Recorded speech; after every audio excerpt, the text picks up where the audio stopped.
Would you cooperate with a Senate inquiry or any inquiry into the facts of the case? Absolutely, 100%. That was advice columnist E. Jean Carroll with my friend and colleague Chris Matthews last night, responding to news that two Republican lawmakers, Mitt Romney and Joni Ernst, say that Carroll's rape allegation against Donald Trump should be investigated, either by Congress or by another entity. Donald Trump has denied the allegations, which for any other president would be devastating daily front-page news. Carroll's story wasn't, though it did gain some traction this week when the New York Times spoke with two friends who confirmed that Carroll confided in them right after the alleged sexual assault 2 days ago. Here's part of that interview. What? He raped you? Oh, and you said, he kept pulling down, he pulled down my tights. He pulled down my tights. It was horrible. We fought.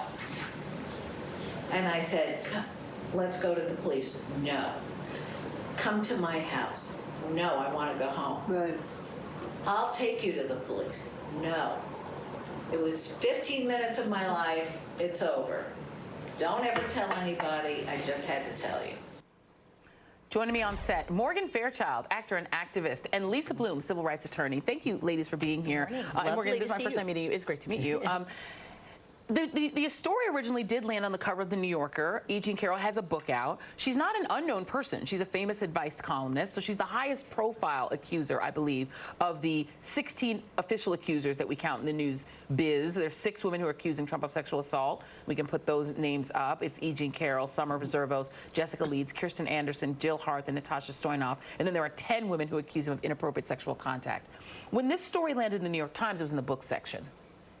Is that something that should surprise us and outrage us, or is that just, I mean, what did you make of that? I think we should all be terribly outraged that it just lands in the book section like it's a review of just another story of a sitting president of the United States accused of rape. Are you surprised that her fame and notoriety, I mean, the other women, when I read their names, people don't know who those people are, except maybe Temple Taggart, because I think she was on The Apprentice, maybe if you watch The Apprentice. But this woman, people know who she is.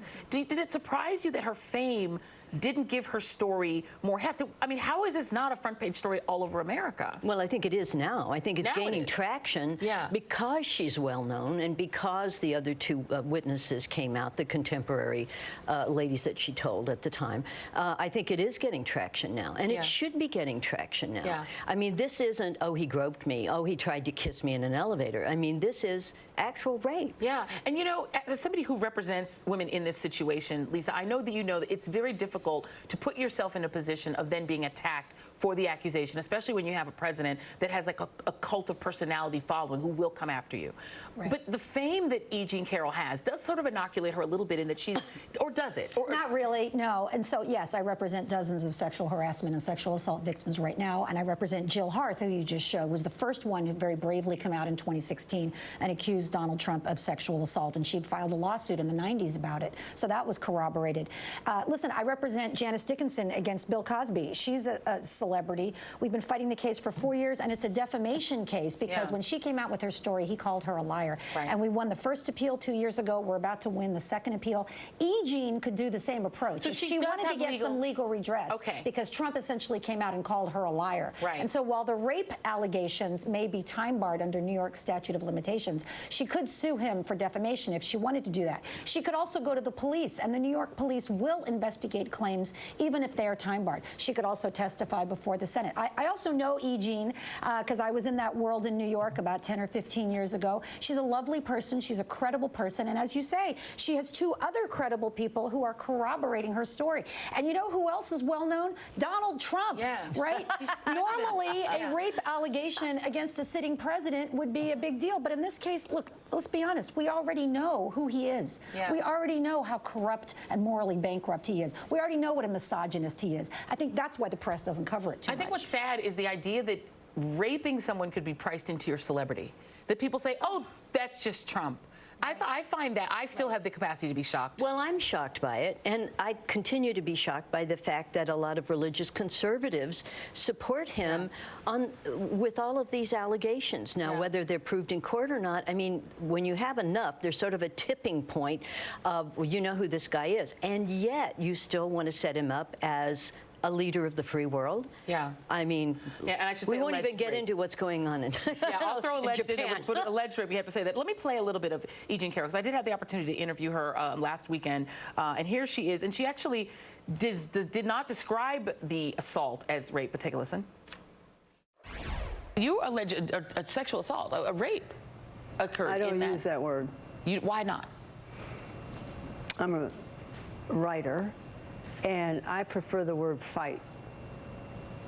Rape is a conclusion that a man has had his way with me against my will. Yeah. This was against my will. It hurt. I use the word fight because that was what I was doing the whole time. Yeah.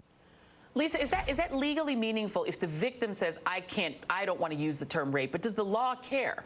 No, listen, penetration without consent is rape. But she is so much like so many of my clients. She gets to choose the language, especially as a writer, for her own experience, and I support that. I support whatever E. Jean wants to call it. And she wants to call it a fight because she did fight, and she's proud of that. She doesn't want to wallow in victimhood. She wants to take pride in the fact that she did fight. Also, this adds credibility to her story, right? She's not coming out and saying, he raped me. She's saying, I had this awful experience. Here's what I call it. I also think she might evolve. Most of my clients do evolve over time. Many of them want to be anonymous at first, then they're willing to come out and use their name. The language evolves, so I support her in whatever language she wants. Let me read very quickly the New York Times editor's statement on not leading with the Carroll allegations immediately, and they write, we were overly cautious. In retrospect, and this is Dean Baquette, who's the editor of the New York Times, saying a key consideration was that this was not a case where we were surfacing our own investigation. The allegations were already being discussed by the public. The fact that a well-known person was making a very public allegation against the sitting president should have compelled us to play it bigger. Another thing that a lot of people think should have compelled folks to play it bigger is Donald Trump's own words. Here's Donald Trump in 2006 saying what he thinks he has the right to do to women. Take a listen. This is Cut 5. You know, I'm automatically attracted to beautiful. I just start kissing them. It's like a magnet. You just kiss. I don't even wait. And when you're a star, they let you do it. You can do anything. Whatever you want. Grab them by the. And then very quickly, let's play other accusers of Donald Trump saying what he, in their allegations, did to them. He grabbed each of us tightly in a hug and kissed each one of us without asking permission. He then grabbed my shoulder and began kissing me again very aggressively and placed his hand on my breast. The person on my right, who unbeknownst to me at that time was Donald Trump, put their hand up my skirt. He did touch my vagina through my underwear. All of a sudden, his hands were all over me. He was like an octopus. It was like he had 6 arms. He was all over the place. He pushed me up against the wall and had his hands all over me and tried to get up my dress again. And I had to physically say, "What are you doing? Stop." Then his hand touched the right inside of my breast. "Don't you know who I am?" That's what he said to me. Donald Trump's defense for that was that not I would never rape anyone. His defense was she's not my type. Can we just show a picture of her? Because those women had some things in common. They were all white, most of them were blonde. That's E. Jean Carroll in the back. I just want to leave that out there. Okay, Go ahead. and it is the most offensive comment to say she's not my type. She's not the type that I rape. Oh, she's honey, not the type we that are I all assault. his type. You know what? I hope the women of America in the next election say Donald Trump is not our type. That is the most offensive comment. Rape is a crime of power. It is not a crime of sex. How dare he? Because he's essentially saying I would rape some women, but just not this one. But not her, because she's not pretty enough. I mean, and obviously she was not. I mean, so a beautiful woman. But that's the thing. I mean, rape is about power. It's not really about sex. And so for him to say she's not my type, for a person who is inclined in that direction, we're all his type. Yeah. His type is just whoever's available that he can get in a corner and grab. Do you believe for that that type of man? And you, just as an activist and as an observer, and the women that you know, I mean, Donald Trump did win 52% of white women in the last election. It's a statistic that gets repeated a lot.